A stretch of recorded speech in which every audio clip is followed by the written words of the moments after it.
Selling season part 2. So last week we covered what is selling season, what does it mean to be a property buyer / seller in spring. Today we're going to dive into auctions. So everything auction that you need to know heading into selling season and what you need to be across.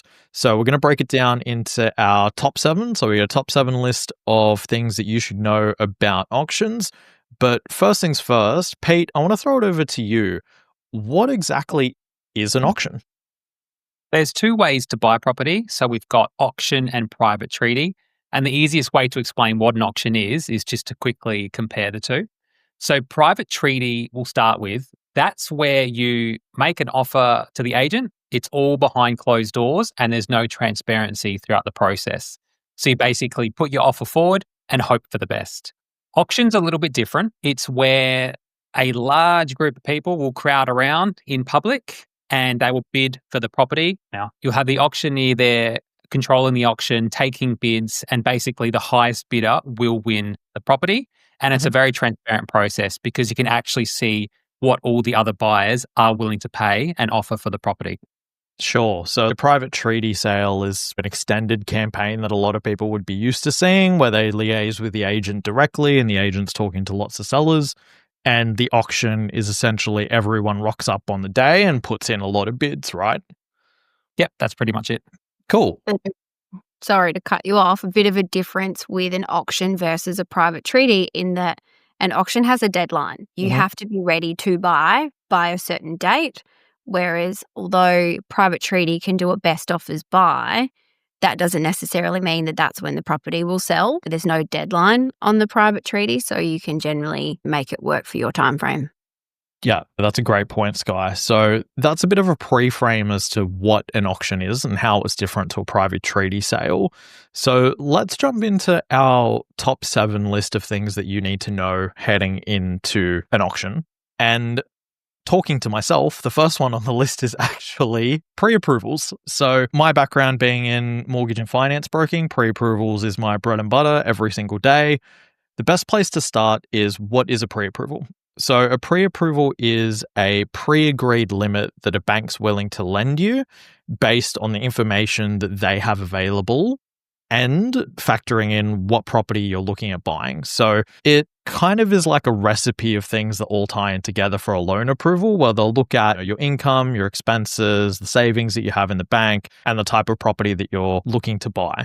Now, the reason why being across a pre-approval is so important during an auction process is, back to both your points, Sky and Pete, about how an auction works, is you need to know on the day what your limit is, how much the bank's willing to give you, because that may not be able to change when the property is actually sold on the day. And the biggest call out for pre-approvals I see, especially during auctions, is people who think that they're pre-approved, but they're not actually pre-approved. And what this comes down to is there's 2 buckets of pre-approvals. So there's fully assessed pre-approvals and non-fully assessed pre-approvals. Non-fully assessed pre-approvals are the bank picks up the data entry that's been plugged in on your end and they don't do any validation. It doesn't go to a human to check. Nothing happens. And they come back to you and go, yep, you've got a pre-approval for $700,000. But they haven't actually looked at your situation at all. And these are what I call fake pre-approvals. Then you've got fully assessed pre-approvals, and these are only done by certain lenders, and less lenders are actually doing them now because banks view them as a waste of money, which is crazy. And what will happen in this instance is that it will go through your banker or through your broker, and it will actually go to a credit assessor at the bank. They'll fully review everything that's submitted, and they'll come back to you with a pre-approval letter that looks exactly the same as the other pre-approval letter, but a whole bunch of work's been done behind it. And what we find heading into auctions is a lot of clients will come to us after they've won at auction because they're at risk of losing the property because they thought they had a pre-approval, and what they actually had was a non-assessed pre-approval. And as soon as they gave the bank the details of that property, the bank's gone, no, we don't want it. or you've not disclosed your liabilities properly, and they've actually pulled the finance approval completely. And so, heading into auction season, it's about making sure that you've got a fully assessed pre approval so you can actually go into the bidding with confidence instead of just a fake piece of shit pre approval that really isn't worth anything. So does every mortgage broker do the fully assessed pre-approval, or do you have to make that request? Or if you're going to go to auction, do they just go ahead and do that fully assessed one on your behalf? Yeah, great question, Pete. I think it comes down to the broker. Unfortunately, in our industry, there's a very wide range of experience because the barrier to entry into our industry is unfortunately pretty low. And so a broker might think that they're getting a client a pre approval, but they don't even realize that it's a fully assessed pre approval. So, what I would say to the client who's getting auction ready is ask your broker, is it a fully assessed pre approval? Or if your broker says to you, we're going with this lender because it's a fully assessed pre approval, that broker knows what they're talking about. And I'd be taking what they say on board and just following their direction. But yeah, that's a great question. Really comes down to if you're going to auction, ask the question.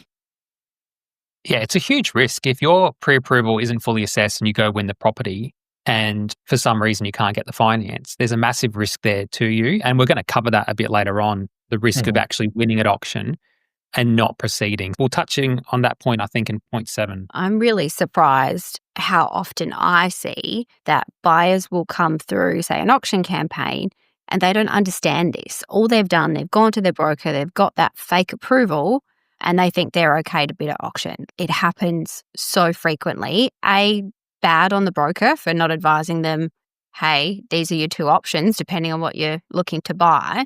If you're going to bid at auction, come back and speak to me.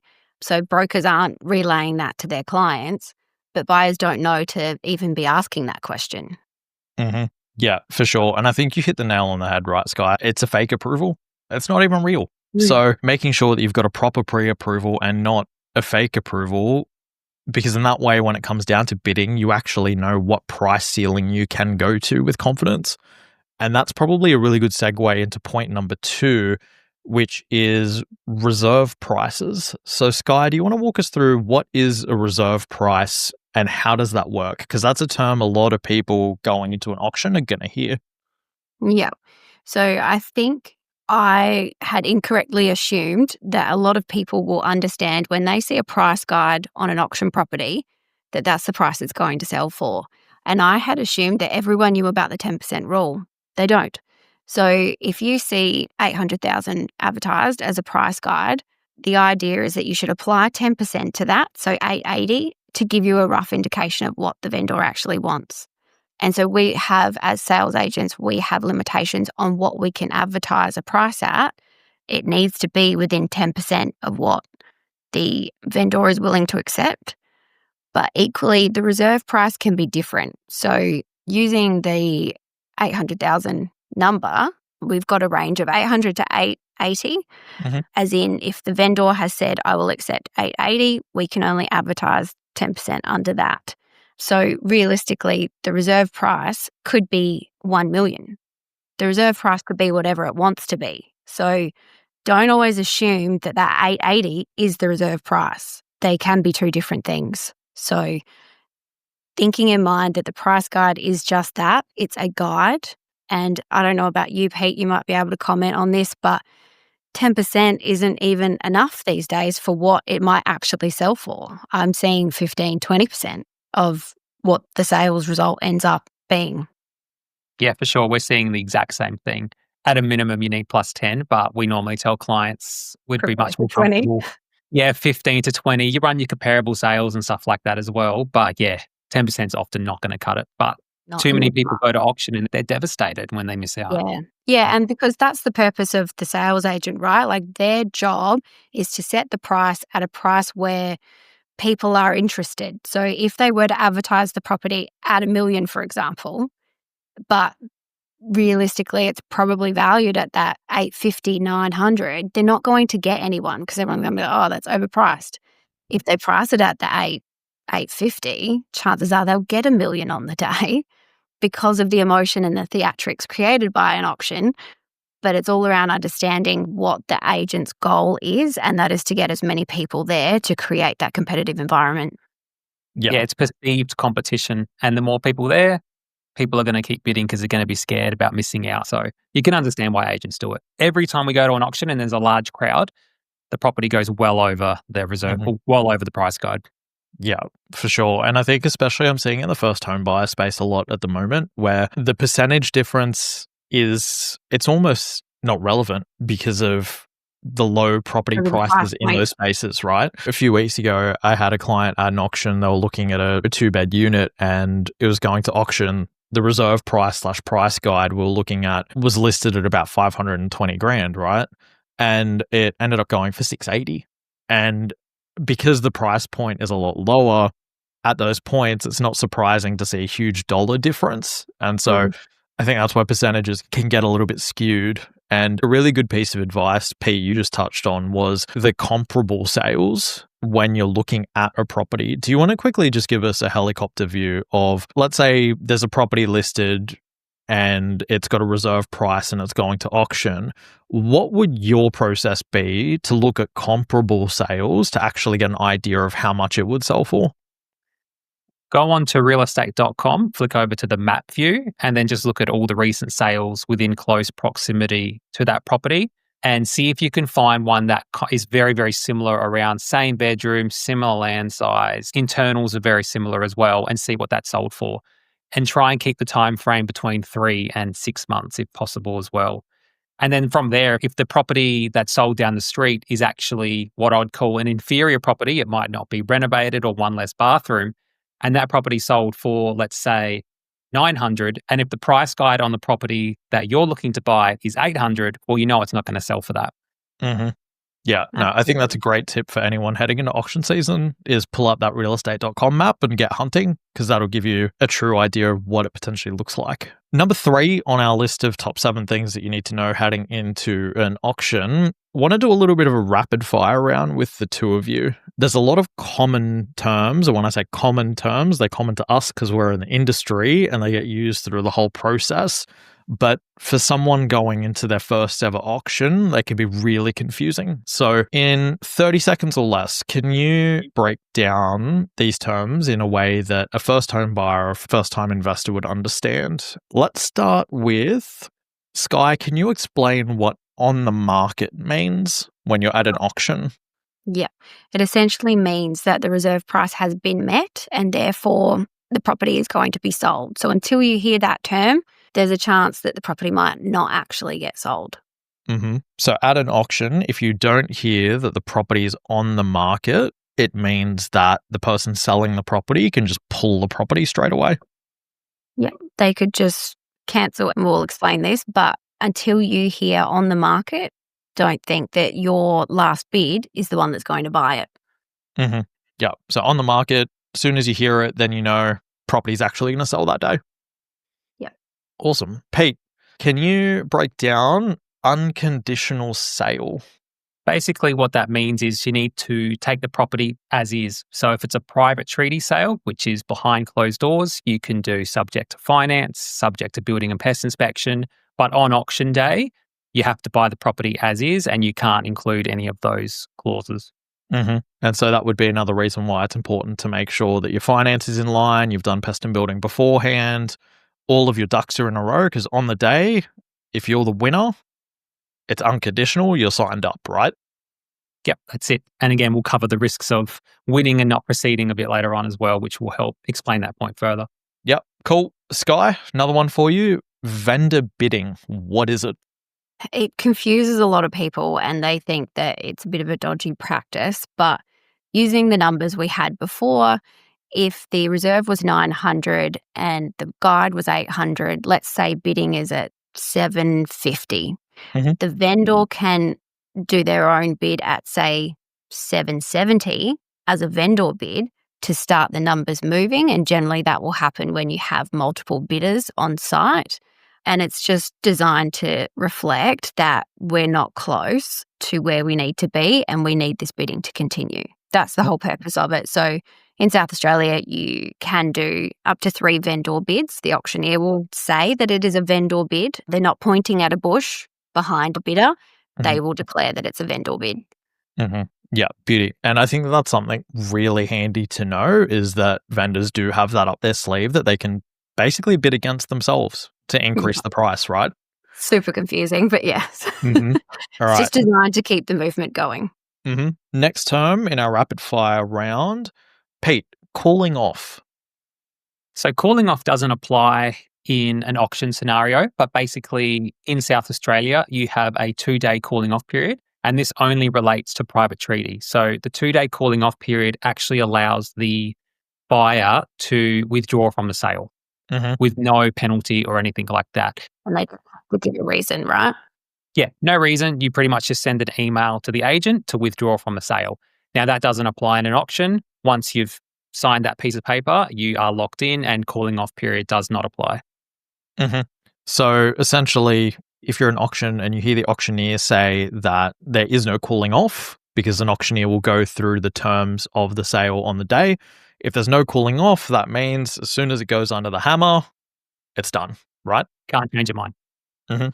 Awesome. Another common term that we hear in the auction world, Sky, passed in.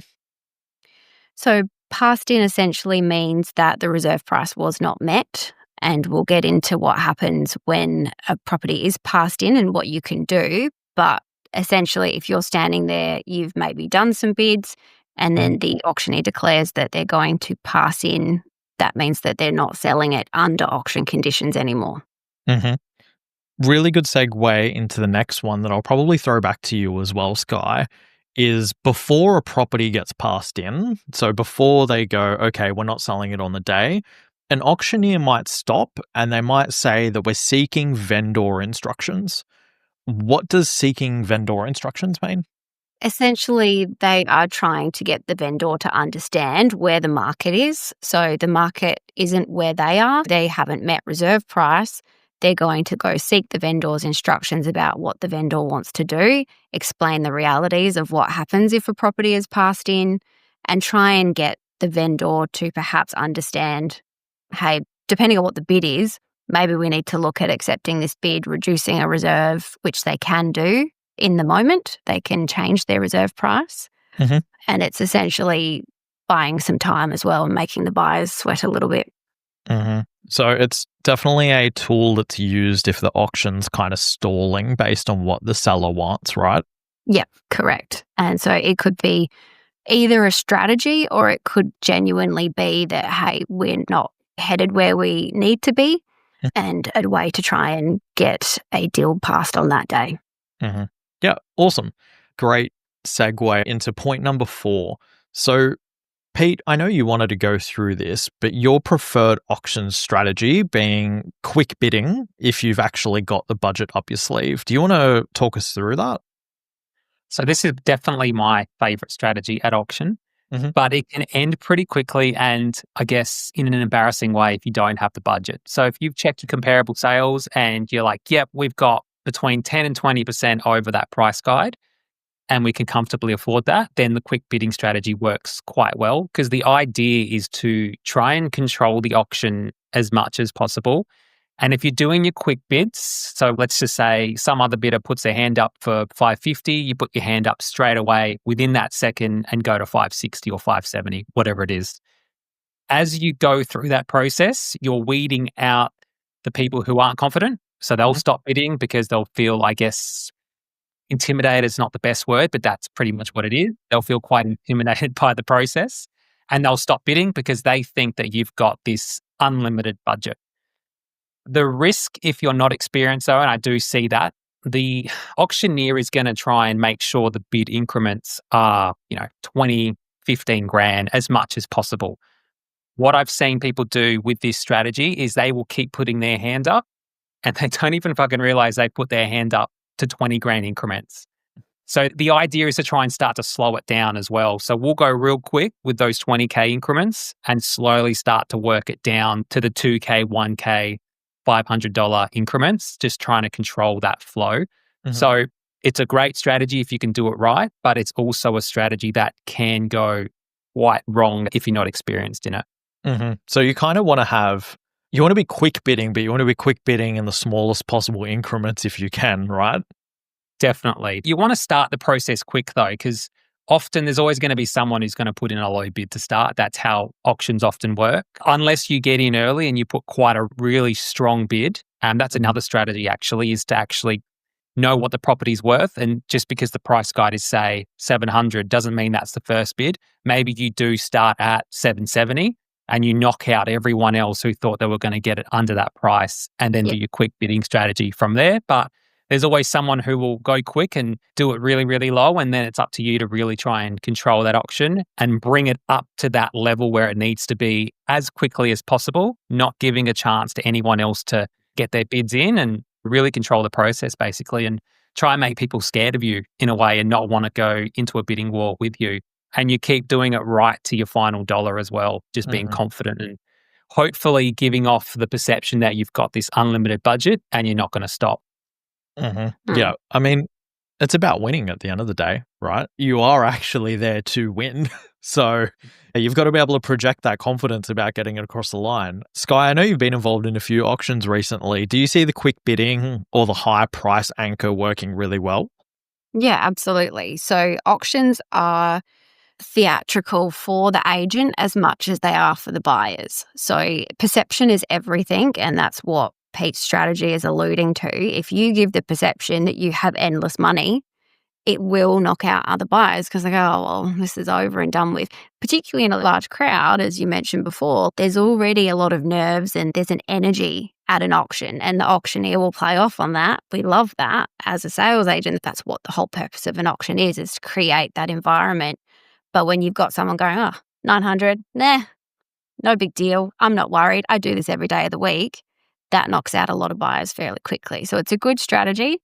The strategies I don't see working as well are when people hold off until the very, very end. It can be a strategy, but potentially you might just miss out altogether by not putting in any bids at the start and waiting for the end, unless you're coming in really strong at the end. Because like you say, with being prepared, knowing the comparables, there's definitely a risk of not setting up that theatre for your own purchase. Yeah, because if you're coming in at the end, you got to be pretty ballsy to put that bid in, because there is a large crowd and people do get embarrassed and shy and all of that. And if you come in at the end with one bid and you've got the other bidder there being very aggressive, chances are that person's not even going to bid anyway because they're too scared to bid. Yeah, exactly. And it can be a really daunting process for buyers who aren't very prepared. much. it reminds me of actually a short story about an auction that you had a few weeks ago, Sky, where perception really does dictate the audience and the crowd that's there, right? Because it was a really solid property going to auction, and I rocked up essentially to just be of support, to help out in any way that I can. And what happened was, because of the way that I was dressed and the way that I conducted my body language around the crowd and in the auction, I actually heard someone afterwards think that I was a buyer's agent and I was just there to steamroll everyone for an investment property buyer. And that in itself really opened my eyes to the perception of just appearance at auctions, is that if you look like you mean business without even meaning to, you can actually put off a whole bunch of people, because this was a very family-orientated property that would have been great for a first home buyer that wanted to be in a place for the next 10 years with a small family. And to be fair, I mean, I wasn't even dressed up that nicely, but because I was in trousers, a sweater, and had a pair of sunglasses on and didn't look like I was that bothered, because I actually wasn't there to bid at all, the perception was that I was actually just going in there to steamroll everyone. Absolutely. I think in the first week of your real estate training, they say, don't assume. Some of the wealthiest people will not look like the wealthiest people. But we all assume, we all judge people and other people, and how you present on auction day matters way more than you think. I can pick the newbie buyers every day of the week. And picking the newbie buyers, actually, number 5, because this has everything to do with newbie buyers, tips to read the auctioneer and auctioneer behavior on auction day. Sky, do you want to dive into that? Because I think that's really interesting about what you said about being able to pick up and read newbies. Yeah. So every auctioneer has a style. Think of it like a language. They will have a specific way, a specific patter that they run through every auction that they do. And they do have to disclose auction terms and conditions at the start. Some will run through selling up the property before they start all the excitement. And so this is the bit everyone's like, just get on with it. Everyone's annoyed by it, but it has to happen. But if you are really interested in a property and you find out who the auctioneer is, if you can go visit one of their other auctions, one or two, you will quickly identify their pattern and you'll get tips about what's happening and whether this looks like it's going to get sold. You'll know in advance and just have more information if you are familiar with that auctioneer and their style. One thing that I had noticed a couple of times with auctioneers, they'll frequently have something in their hand. Usually it's the property brochure because they've written little notes to remind themselves because they might conduct 5 auctions in a day. So they'll have that in their hand or they'll have something in their hand. They roll it up and get ready to smack it on their other hand, ready to call it. So I saw an auctioneer do this and the bidding was quite competitive. It was strong. And I think it was maybe 150 over the price guide. And he started rolling up the brochure and I went, we're on the market. He didn't say that. But he was getting ready because he knew what that number was. And I've seen a few auctioneers do that since. So certainly watching out for those little behaviours can give you intel before they even say a word. And I think one of the key things to remember is that the same way a sales agent is there to represent a vendor, an auctioneer is also there to represent a vendor. They're not there to actually help you, the buyer. And Pete, I'm sure you see this really often.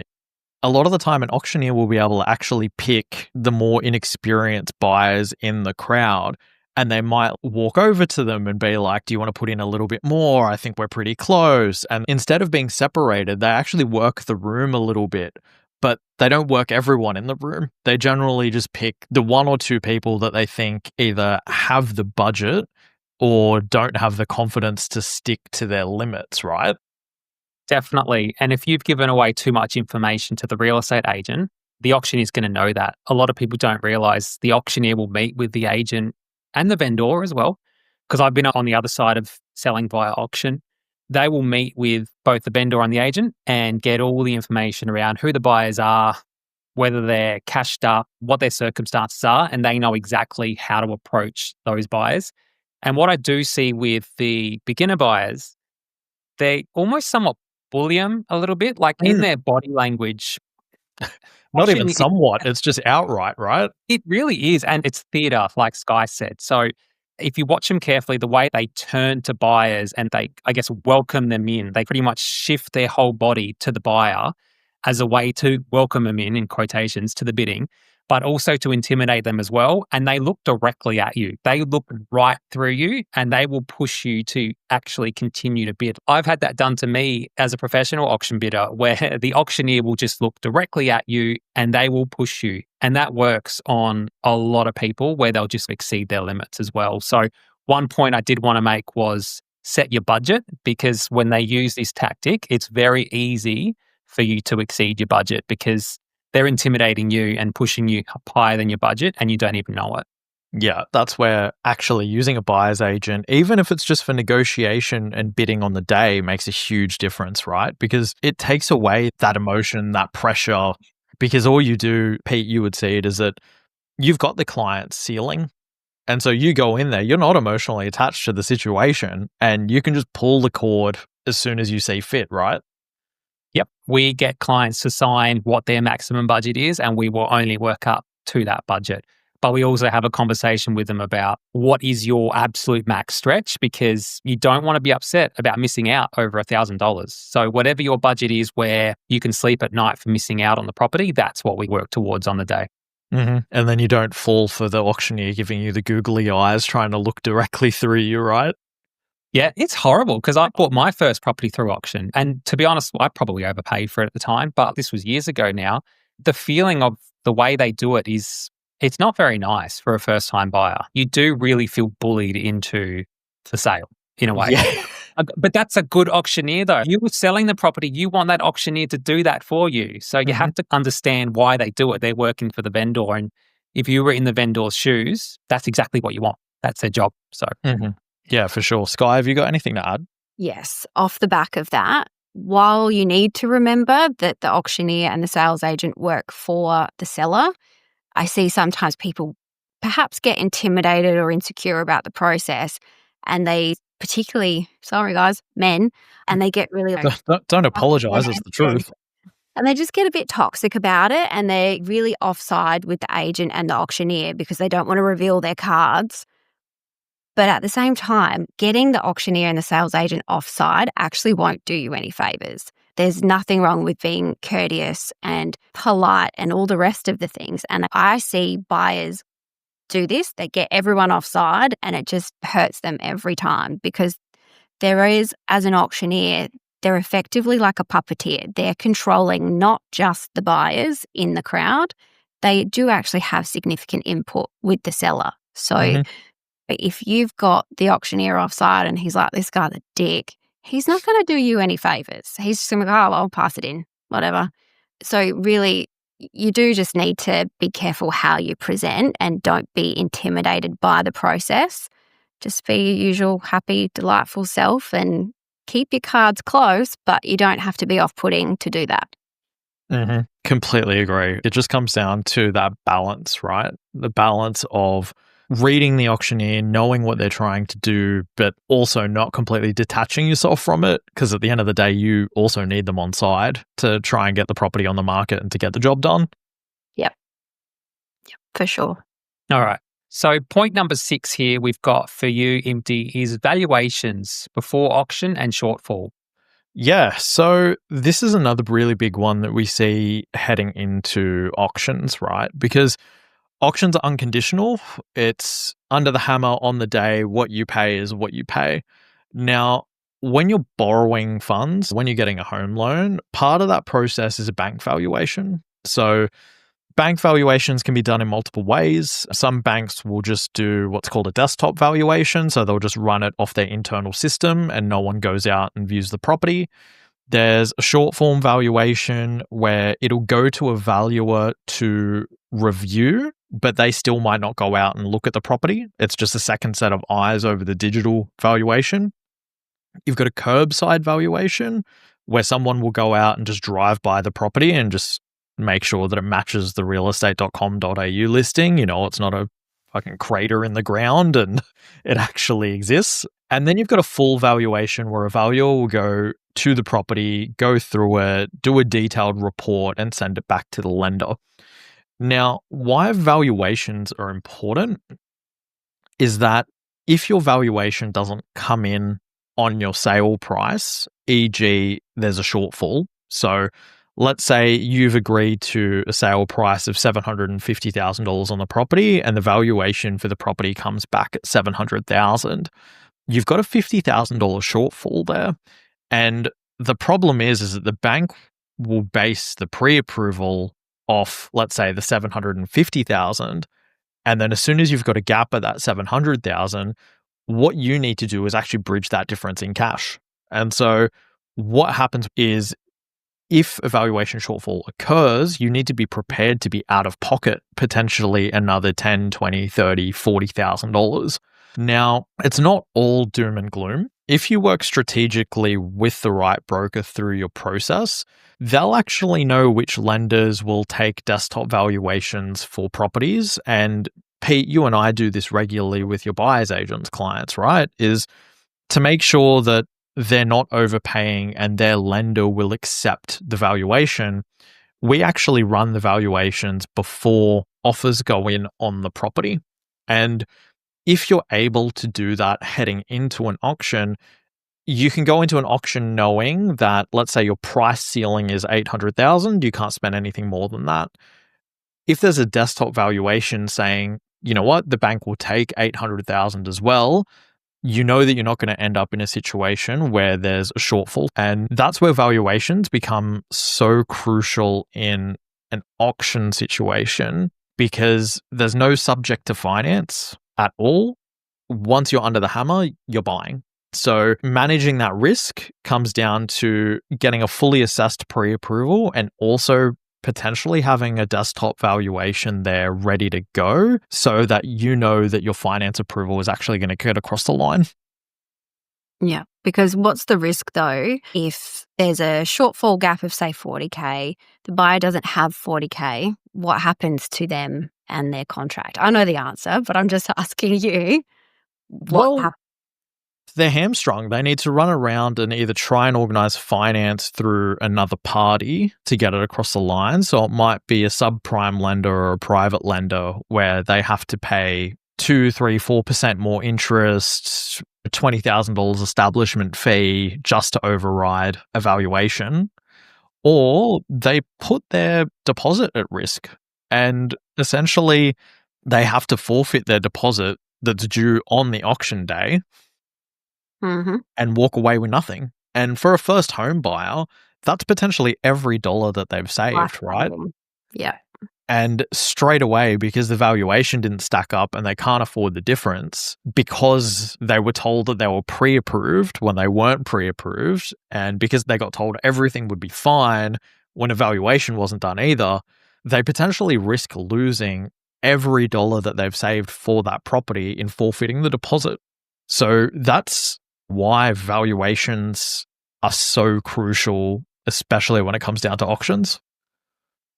Just quickly on the deposit, you can negotiate on auction day, but it can be 10% of the value. So on an 800K purchase, that's 80 grand. Mm-hmm. And that's a bank check handed over on the day, right?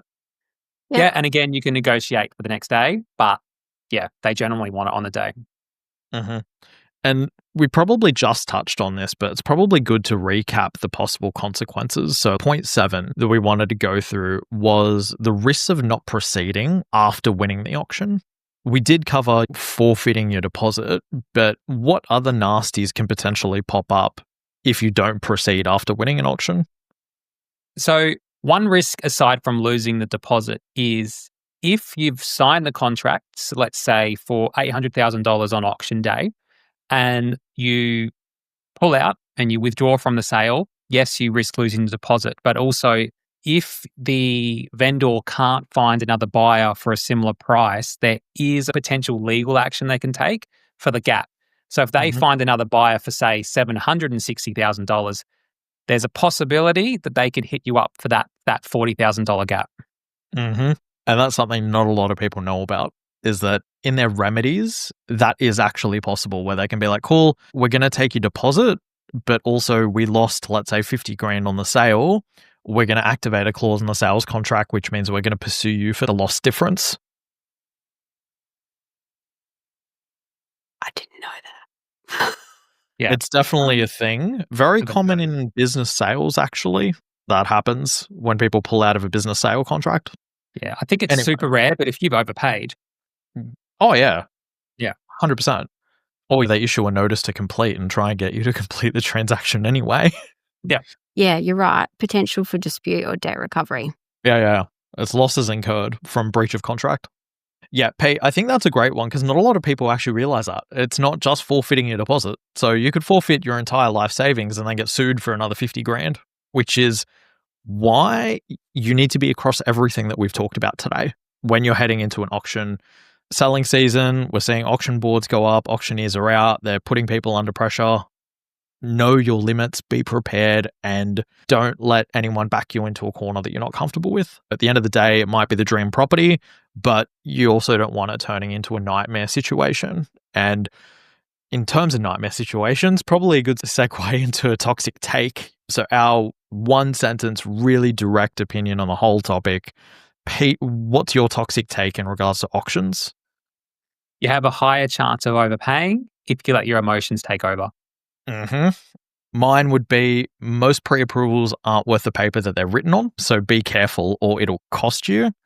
Sky, what's yours? Don't be a toxic bidder. I love that one. That's so good. I've seen so many people be so rude and it never works. There's there's a bunch of different avatars that you could expand on at another time. But yeah, lots of toxic bidders and everyone sees them. Mm-hmm. And they rarely ever win. So don't be one. Guys, as always, thank you for your time. If you listened the whole way through and you're the first timer, lovely to have you. If you're a repeat, welcome back. Next week, we're actually going to continue the spring selling season series, and we're going to cover private treaty in more detail and really break down what that is and what you need to know. And then we've got another 2 parts in our spring selling season series that will be negotiation. I know, Pete, you're really keen for that, and getting finance ready, which is going to be a lot of me monologuing. Hopefully not. So if you do want help on your property journey, you can reach all of us via our details in the show notes. Sky for anything sales and property management related in Adelaide. Pete for any buyer's agency work across the country, so whether that's in Adelaide or interstate investing.